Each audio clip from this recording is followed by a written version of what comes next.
I noticed the scent before the silence. Vanessa came home late again that Thursday night, the key slipping into the front door quietly like she didn't want to wake ghosts. She tiptoed through the living room, thinking I was still out in the workshop. I was sitting in the dark watching shadows crawl across the ceiling fan. When she leaned down to kiss my cheek, I caught a whiff of something unfamiliar. Clean, expensive masculine, not mine. She smiled like nothing was off. Sorry, babe. That meeting in Missoula ran long. Then she disappeared into the bathroom before I could ask anything that might unravel her story. I didn't say a word. In construction, you learn not to panic at the first creak in the framing. Most cracks start small, hairline. Easy to miss unless you're really paying attention. But ignore them and one day the whole damn wall shifts. My name is Garrett Lawson. I build things for a living. Custom homes, cabins, decks strong enough to outlast decades. I've built with my hands since I was 16. There's a rhythm to it, measure twice cut, once anchor, every joint like lives depend on it. Because sometimes they do. Vanessa used to say I brought that same discipline into our marriage. You're the most grounded man I know, she told me once during a storm, when the wind howled outside like it wanted to break the windows. You make me feel like nothing can shake me. That was 3 years ago. These days, she barely kissed me goodbye. Her yoga studio downtown had taken off, and with it came a flood of networking events, wellness retreats, and business coaching calls. Her phone used to sit face up on the counter. Now it lived in her purse face down, buzzing quietly like it had secrets. I wanted to believe she was just busy, that maybe the gap between us was temporary. We'd been through rough patches before. No relationship was smooth from start to finish. But this time, something felt different. She'd grown sharper, restless. As if being in our home irritated her, like she couldn't breathe under the same roof as me anymore. Still, I didn't confront her, not yet. I've seen too many people tear down good things because they misread the blueprint. Sometimes the problem isn't the structure, it's the pressure it's under. So I waited, observed, tried to be steady. You don't demo a wall just because it creaks. You investigate. You test its load-bearing points. And then the photo came. It was a Saturday morning and I had just gotten back from a job site outside Livingston when my phone buzzed. A message from Trevor Grady, one of my oldest friends and a ski patrol officer up in Flathead. We went way back, high school football post-game bonfires, the kind of friend who didn't sugarcoat things. Thought you should see this, he texted. Attached was a photo of Vanessa seated at a table in a cozy lakeside restaurant.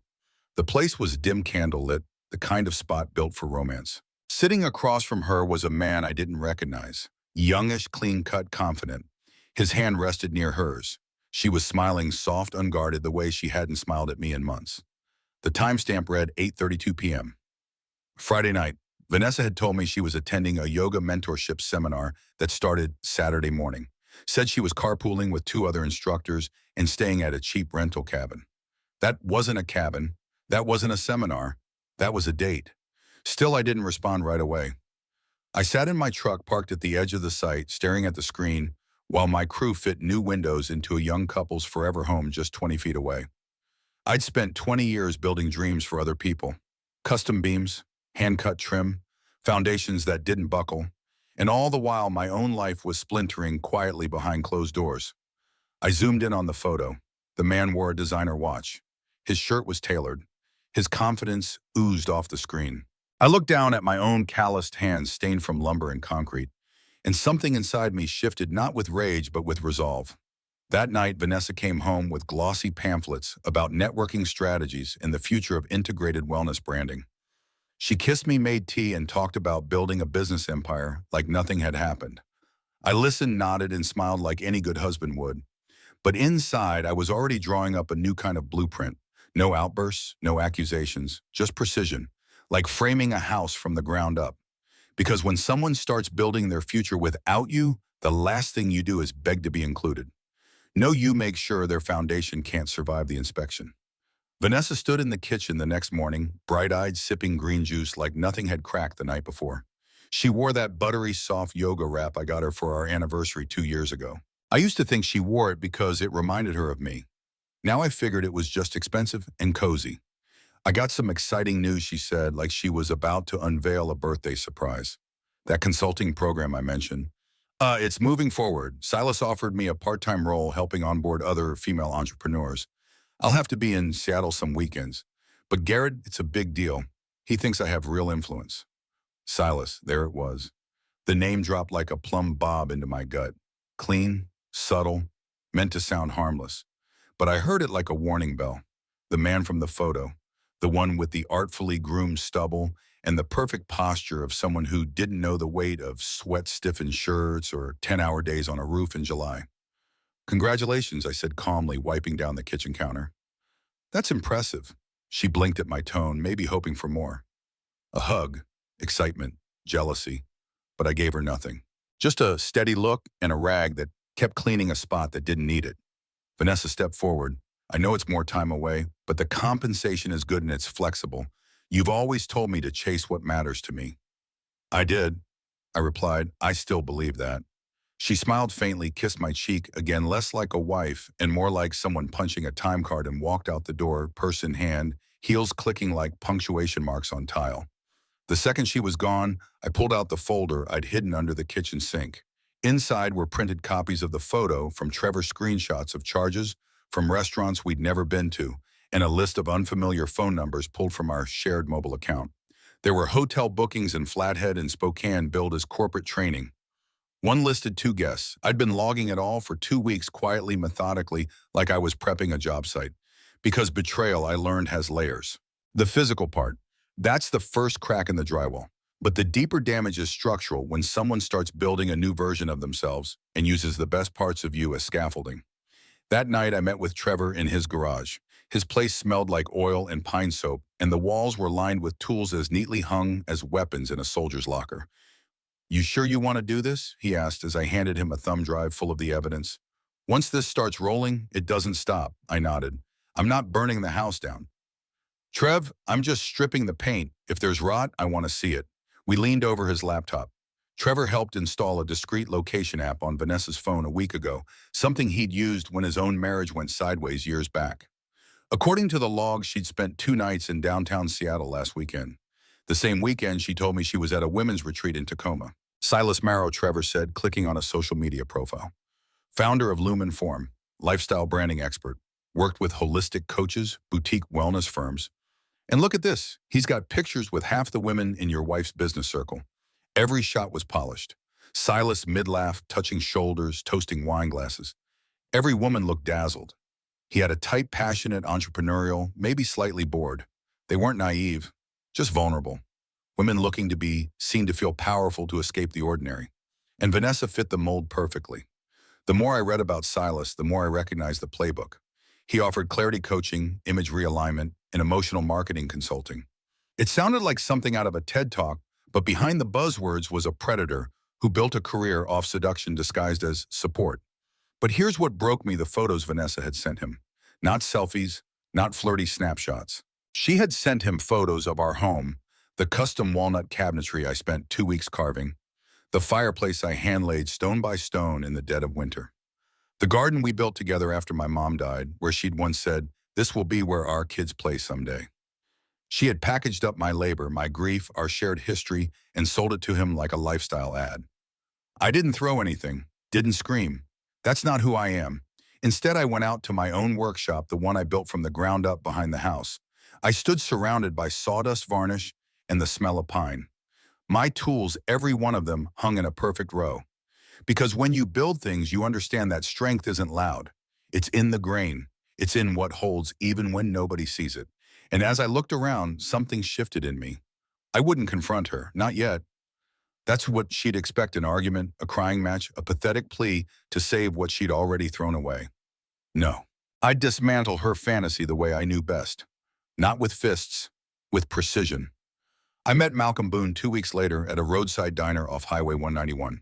It was the kind of place that hadn't changed in 30 years. Red vinyl booths, laminated menus, the smell of burnt coffee and bacon grease soaked into the walls. The kind of place where truth didn't need a filter. He wore a Carhartt jacket and had a quiet stillness about him, the kind you only get after losing something that never should have been taken in the first place. "You must be Garrett," he said, shaking my hand with a grip that matched mine, firm but tired.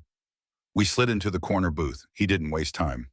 "My wife walked out 2 years ago, said she needed to find herself.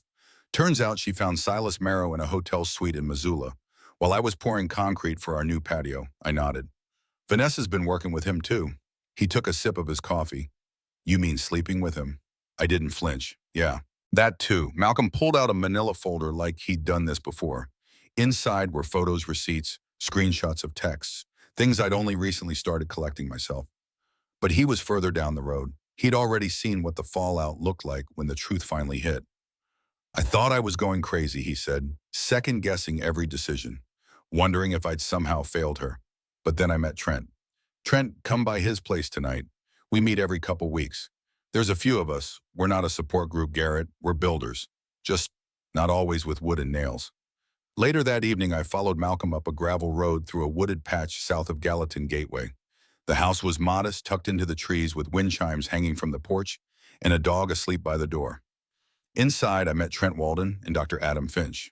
Trent was a former investigative journalist turned real estate writer. Adam was a family therapist whose wife left him after getting business coaching from Silas. It took me all of 5 minutes to realize none of us were dealing with random affairs. We were dealing with a pattern. Silas didn't just seduce women, he targeted them. Women in midlife transitions. Women who ran businesses. Women whose marriages had settled into something steady and unremarkable. Women who still wanted to be seen. And each time he'd offer the same script. You're capable of more. Your life has been too small. You're finally becoming who you're meant to be. It wasn't flattery, it was architecture. He built fantasies with laser precision. Roughly 6 women a year, Trent said, showing me a chart he'd drawn up. He rotates through regions, focuses on boutique wellness, spaces, yoga studios, coaching practices, art therapy centers. Then he moves on before the damage fully registers. He's not just a con artist, Adam added. He's a psychological manipulator. He doesn't need to steal their money. He convinces them to burn their lives down for him. I clenched my jaw, thinking about Vanessa's new consulting role. How easily she'd let go of everything we built. How she hadn't just fallen into Silas's orbit, she'd walked in smiling, holding the door open. And then Malcolm pulled out one last piece of evidence. She's helping him now, isn't she? He said gently. I froze. What? We've seen it before. Some of the women don't just get used. They become recruiters. They host workshops, gather contacts, even provide personal details on potential targets. He handed me a printed event flyer. Mind Body Brand Rebirth, hosted by Vanessa Lawson and Silas Merrow.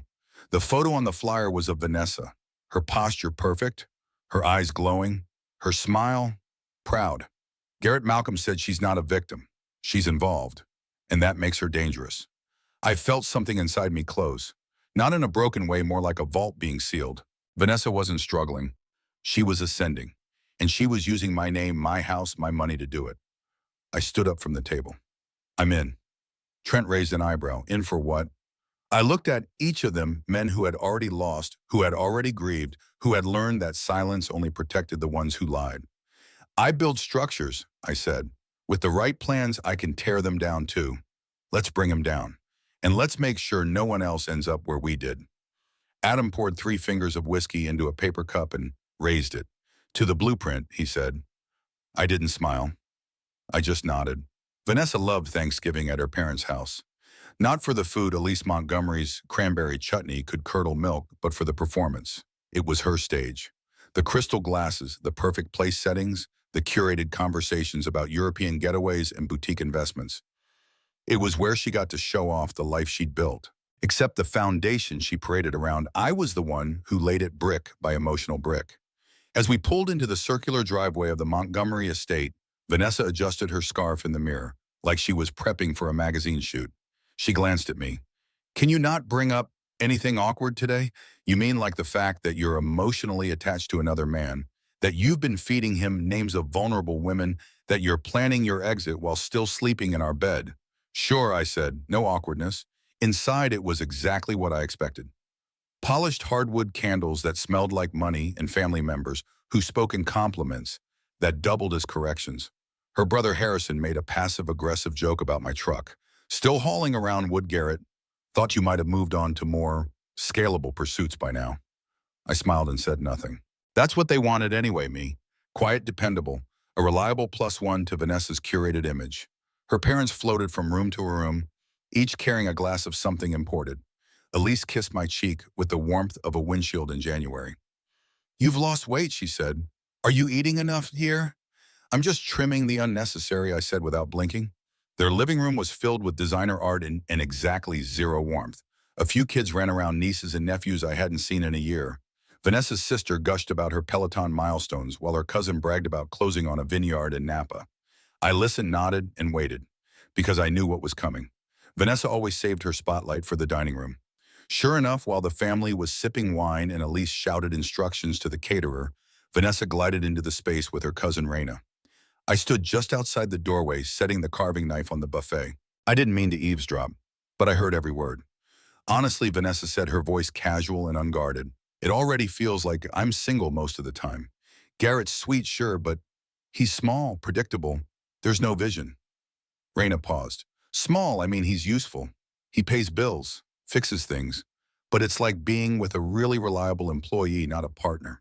The words hit me harder than any confession ever could. Then came the final blow.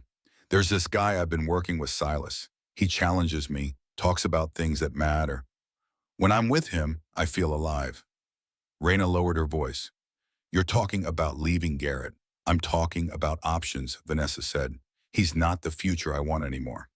I placed the carving knife down with surgical precision and walked into the dining room like nothing happened. Dinner was served. The meal was a masterclass in avoidance. Everyone was polite, polished, disconnected from the earthquake brewing beneath the surface. Vanessa smiled. She joked. She touched my hand once like someone rehearsing affection. I let her, because halfway through the meal, phones started buzzing, one by one. First Harrison, then Elise, then Raina. Even Vanessa's phone lit up in her lap. She looked down expecting a meme or marketing update, and instead saw the truth.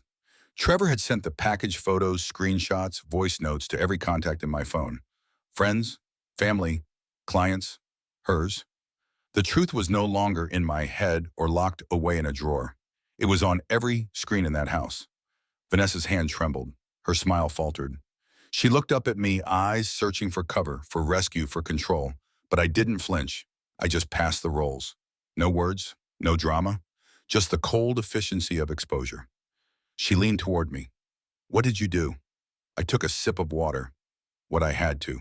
When we got to the car, the silence was suffocating. She didn't cry, didn't scream, just stared out the window, her phone still vibrating in her lap like a detonator. At home, I went to the bedroom and began packing. You can't just leave, she said from the doorway. This is our life. No, I said calmly, folding shirts. This was your life. I was just holding it up. She stepped closer. Garrett, we can fix this. I'll shut down the program. You were never building with me, I said, zipping the duffel. You were building over me. On my back, using my name. Her voice cracked. You don't understand what it's like to feel invisible, to want more. I do, I said, but I never needed to ruin someone to feel seen. I walked out that night without raising my voice, without slamming a door, because I don't tear things down with anger. I demo them with clarity. Vanessa showed up at Trevor's house just before midnight. I heard the tires on the gravel, the car door slammed, the fast footsteps up the porch. I didn't move. Trevor glanced at me from the couch, raised an eyebrow, then went back to his beer. We both knew this moment was coming. She banged on the door once, twice. Then came her voice, tight, sharp, frantic. Garrett, opened the damn door. I waited a beat, then stepped into the foyer and pulled it open. She looked like a painting smudged by rain makeup, streaked eyes wild, jaw clenched. In her hand was her phone, still glowing with message alerts. You had no right, she hissed, shoving the phone toward me like it was Exhibit A in a trial. You humiliated me in front of my family, my clients. I leaned against the doorframe. No, Vanessa, you did that. I just stopped hiding it for you. She pushed past me into the living room. Trevor gave her a slow, unimpressed glance before rising and slipping outside without a word. The door shut quietly behind him, leaving us alone. You sent that trash to everyone we know, she spat, pacing. Why would you do that? What's wrong with you? What's wrong with me? I said, my voice calm. Too calm. You mean besides being married to someone who's been handing over private client info to a predator for profit? She froze. Don't pretend you don't know who Silas really is. You weren't lured into anything, Vanessa. You partnered with him. That is not true, she snapped. You're twisting everything. I didn't know what he was doing. He lied to me too. Really? Then why do I have emails from your account forwarding him names, income brackets, and marital statuses of your clients? She blinked. Once. Then went still. Yeah, I continued. You used my home, my trust, and my silence like raw materials in a marketing plan. You sold me like a lifestyle brand. Her voice dropped into something softer. Slippery. Garrett, I was lost. I didn't feel seen. You were always at job sites, always tired. I needed something more. No, I said, stepping toward her. You didn't need more. You wanted easier, someone flashier, someone who didn't remind you of the cost of stability. I could see it now, how she looked at me, how Silas must have seemed like a cheat code, the shortcut through a life she didn't want to build with her hands. You think I'm small, I said, but I'm the one who made everything around you stand. And when I stopped being convenient, you started staging your exit. Tears welled up in her eyes. You don't get to rewrite the whole marriage just because I made a mistake. I laughed once, sharp, cold. This wasn't a mistake, Vanessa. It was a campaign. She stepped back, face crumbling. So what now? You walk away and leave me to burn. No, I said. I walk away and let you live in the ashes you lit yourself. Her phone buzzed again this time, a voicemail notification. She glanced down, winced. Is it starting to hit? I asked. The fallout: I've had 4 clients cancel. 2 instructors already left the studio. Good, I said. You weaponize trust for clicks. There should be consequences. You were always good at making things look strong, she said, her voice hardening again. But now you're just tearing everything down. I stepped forward, standing close enough for her to feel the weight in my voice. No, Vanessa, I'm not tearing it down. I'm finally stepping out from underneath it. She blinked rapidly. Her face, so practiced, so curated, began to collapse. You'll regret this, she whispered. I made one bad choice. I opened the door again, cool night air sweeping between us. You made 1,000, I replied. You just thought I'd never notice. She looked at me like a stranger, and for the first time in years, I looked at her and didn't feel grief. I felt clarity. Trevor returned from outside, hands in his pockets, face unreadable. Vanessa hesitated, then stepped out onto the porch, pausing at the edge. You used to be the safest place in my life, she said, and now I asked. Her voice cracked. Now you're the storm. Then she was gone. Trevor closed the door gently behind her. We stood in silence for a moment before he turned to me. You good? No, I said, but I'm getting there. And for the first time in months, I meant it. Trevor and I sat in his garage the next morning. The door rolled up to let in the cold Montana air and the scent of damp pine. My duffel bag was still packed from the night before. I hadn't unpacked because I didn't know if I was staying for a week, a month, or just until I found something permanent. What I did know was that we weren't done. Not even close. You ready for this? Trevor asked, handing me a mug of coffee. This is where things get public. No more shadows. I took the mug and nodded. It's time. The night before had been the fire. Today would be the smoke. By noon, Malcolm, Trent, and Adam were seated around the workbench. A printed plan sat between us. Color-coded timelines, contact lists, and social media assets. Trent had drawn it up like a battlefield map. Phase 1 is exposure, he said. Controlled, targeted, unignorable. We want Silas's name to trend, but for all the wrong reasons. We divided the work. Malcolm would handle the business angle, quietly alerting real estate brokers and business owners in Bozeman and Seattle about Silas's pattern of involvement and the emotional destruction he left behind. Trent reached out to a former colleague at the Montana Chronicle who specialized in human interest stories with teeth. And I would deal with the network of women, especially the ones who didn't know they were being played. I didn't want revenge. I wanted documentation. I wanted prevention. By 4 o'clock, my truck was rolling down a quiet residential street toward the home of Dr. Thuram, Lydia Rowe, a grief counselor and one of Vanessa's former clients. She had pulled her membership from the yoga studio 2 weeks ago, citing philosophical misalignment. I suspected the truth ran deeper. She answered the door wearing a soft cardigan and wariness in her eyes. Garrett Lawson, I said gently. I know you don't owe me a minute, but I think we both lost something to the same man. Her eyes narrowed. You mean Silas Merrow? I nodded. She stepped aside and waved me in. For an hour, we compared notes, timelines, messages, warnings. Turns out Vanessa had encouraged Lydia to meet with Silas for brand clarity just 6 weeks before Lydia's 20-year marriage abruptly unraveled. She didn't accuse Silas directly, but she said something I wouldn't forget. He made me feel like my sadness was a liability, she said, like my loyalty to my family was holding me back. I started looking at my husband like an anchor. But now I realize I was being groomed, intellectually seduced. It wasn't just Lydia. Over the next few days, 5 more women came forward, each with eerily similar stories. Not all had fallen completely, but all had felt the pull. Silas had a script, a technique, a blueprint, He wasn't just damaging relationships, he was harvesting insecurity. By Thursday, Trent's article was nearly ready. Needs one more voice, he said on the phone. Yours. I'm not the victim. I told you. No, he replied. You're the builder who watched it all collapse and took notes. That night, the article dropped the consultant who weaponized healing a town's reckoning. It didn't name Vanessa directly, but the silhouette was unmistakable. A respected wellness entrepreneur who funneled personal details to Silas in exchange for visibility and status. The quotes were damning. The evidence was airtight. Social media lit up like a fuse. In the first hour, 22 shares. In 3 hours, over 5,000 views. By midnight, local reporters were calling for follow-ups. The studio's Google reviews began to shift. Predatory energy. Avoid at all costs. I trusted them with my story and they sold it. At 1:43 a.m., Vanessa called. I didn't answer. She texted instead. You've ruined everything. Are you happy? No, but I was finally honest. And that was enough. The next day, Silas's Instagram account went private. His website went down. Clients began pulling out of upcoming events. Trent forwarded me a message from a Seattle branding agency. Due to recent developments, we are suspending all partnerships with Mr. Merrow pending investigation. But the part that shook me wasn't online. It was an email from a woman named Sophie Kang, subject I thought I was alone. Her message read like a confession. She had met Silas in Oregon, lost her marriage, and her business nearly collapsed. She had no idea there were others until the article. I feel like someone turned on the light, she wrote. I'm ready to speak. If it helps others, I'll share everything. I stared at that message for a long time, because this wasn't just personal anymore. This was systemic. Vanessa's betrayal had been intimate, but Silas's cruelty? It was industrial, and I was done letting it slide under polished smiles and curated captions. No more secrets, no more shadows. It was time to tear it all down, brick by smug little brick. Ronald Montgomery called me on a Saturday morning. I was in the middle of sanding down a new beam for the town library project when the phone buzzed.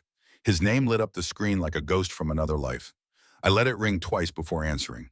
Garrett, he said, no preamble. I read the article. Phoebe and I are horrified. I stayed silent, letting the word horrified hang in the air like drywall dust. He cleared his throat. We had no idea how deep it went. We thought the two of you were just going through a rough patch. Nothing like this. Your daughter didn't trip into this, I said flatly. She made a series of calculated choices. There was a long pause. When Ronald spoke again, his voice had shifted, less defensive, more hollow. She's been lying to us too. Told us it was a misunderstanding, that you overreacted, that the media twisted things. That's what people say when the truth finally comes knocking, I said. Another silence. Then he dropped the hammer. We're cutting her off. I froze. She's losing access to the family trust. No more monthly transfers. No inheritance unless she shows real accountability, which frankly I don't expect. This isn't a punishment. It's a boundary. You raised the curtain, Garrett. Now we see her clearly. I sat down on the workbench, heart pounding, not from victory, but from the sheer weight of it all. Thank you, I said quietly. No, he replied. Thank you for protecting the people she hurt. When the call ended, I stared out the shop window for a long time. The mountains stood silent in the distance, unmoved by the chaos of people. Somewhere out there, Vanessa was watching her world shrink one burned bridge at a time. By Monday, the fallout had accelerated. Her yoga studio officially closed. The landlord had issued a notice citing community disruption and liability risk. 3 of the instructors had left town. Clients had fled in droves, their trust poisoned beyond repair. Then came the whispers that turned into documentation. Financial records surfaced. Vanessa had been using studio funds for hotel suites, meals, and clothing she labeled as branding material. Nearly 15 grand in expenses linked directly to meetings with Silas. The paper ran a second story. This time they named her directly. Local wellness coach accused of aiding exploitation scheme. The quotes weren't anonymous anymore. Sophie Kang, Lydia Rowe. Even Trent's ex-fiancée stepped forward. The illusion was shattered, and yet she still reached out. A handwritten letter showed up at Trevor's mailbox. Cream stationery. Vanilla scented. Garrett, I don't even know where to begin. Maybe there's no point. Maybe you'll never read this. But if you do, please know I'm sorry. I got swept up in something that made me feel powerful for the first time in years. I didn't know how to stop.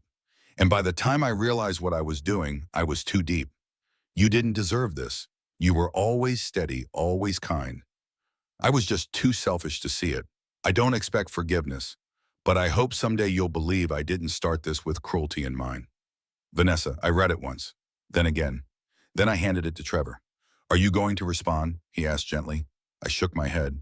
No, she says she didn't mean to hurt anyone. Intentions don't matter when you're standing on ashes, I said. The next day, news broke that Silas Merrow had been arrested for wire fraud and tax evasion. The IRS had flagged unusual activity through his consulting firm. Apparently, the glamour didn't pay as well as the lies. Trent called me that night. They've frozen his accounts, he said. All of them. Good, I replied. Let him feel what it's like to lose something built on someone else's back. Civil suits were already forming. Multiple victims, including some we'd never even met, were reaching out. The local DA had launched an investigation. Silas wasn't just a morally bankrupt fraud, he was a criminal, and the law was finally catching up. But for me, it wasn't about the prison time. It was about the silence that followed. Vanessa's name stopped appearing on social media. Her last post, a photo of a mountain sunrise with the caption, "Growth isn't always pretty," was 2 weeks old. Comments had turned against her. The inspirational hashtags felt like punchlines. She moved out of Bozeman shortly after. Rumor had it she'd taken a job in Phoenix front desk at a dental clinic. That was the last I heard. I didn't check in. I didn't look back. Because regret written in cursive isn't redemption. It's strategy. And I was done being a chapter in someone else's performance. 6 months later, I stood on the porch of the home I built with my own hands, this time entirely for me. It wasn't massive. 3 bedrooms, open floor plan, sturdy wraparound deck. Nothing flashy, but every beam, every corner, every nail was mine. Uncompromised. Honest. 10 acres on the outskirts of Bozeman. Quiet. Wildflowers pushing through the spring thaw. A creek whispering through the pines out back. And the view mountains on the horizon rising like stone guardians. It was the first place I'd ever lived where nothing reminded me of her. Not one paint color, not one fork. Inside the walls held no secrets, only purpose. The Margaret Lawson Community Resource Center, named after my grandmother, was set to open in May. We'd raised the final chunk of funding last week thanks to a grant and a generous anonymous donation. I was 90% sure it came from Malcolm's new wife, Linda. The center would be everything the town didn't realize it needed: free therapy workshops, small business coaching, support groups for men who'd been emotionally manipulated. A sanctuary built from what once broke us. People kept asking me why I didn't name it after myself. But I wasn't trying to be remembered. I was trying to give people something to hold on to when the world pulled the rug out. Trevor pulled into the driveway around noon, his truck kicking up a soft tail of dust. He got out holding 2 coffees and a box of cinnamon rolls. "Jillian says you're overdue for a real meal and a nap," he said, grinning. I took the coffee, raised an eyebrow. "She sent a wellness intervention. She says you're burning both ends of the candle and welding with a third." I chuckled. Jillian Preston had been in my life for 3 months now. A former Army veterinarian with a blunt mouth and soft eyes. She ran the animal clinic in town and had a way of reading people like x-rays. No performance got past her. That's what made her different. That and the fact that she never asked me to shrink. She came over most weekends. Never tried to take over. Never tiptoed around my past. We sat on the porch, talked about books and mouse and whatever documentary she was obsessed with that week. She didn't fill space with noise. She filled it with presence. And maybe that's what love was supposed to be. Someone steady enough to let you keep your shape. "How's the center coming?" Trevor asked, biting into a roll. "Framing's done. Paint goes up next week. First guest speaker's already booked.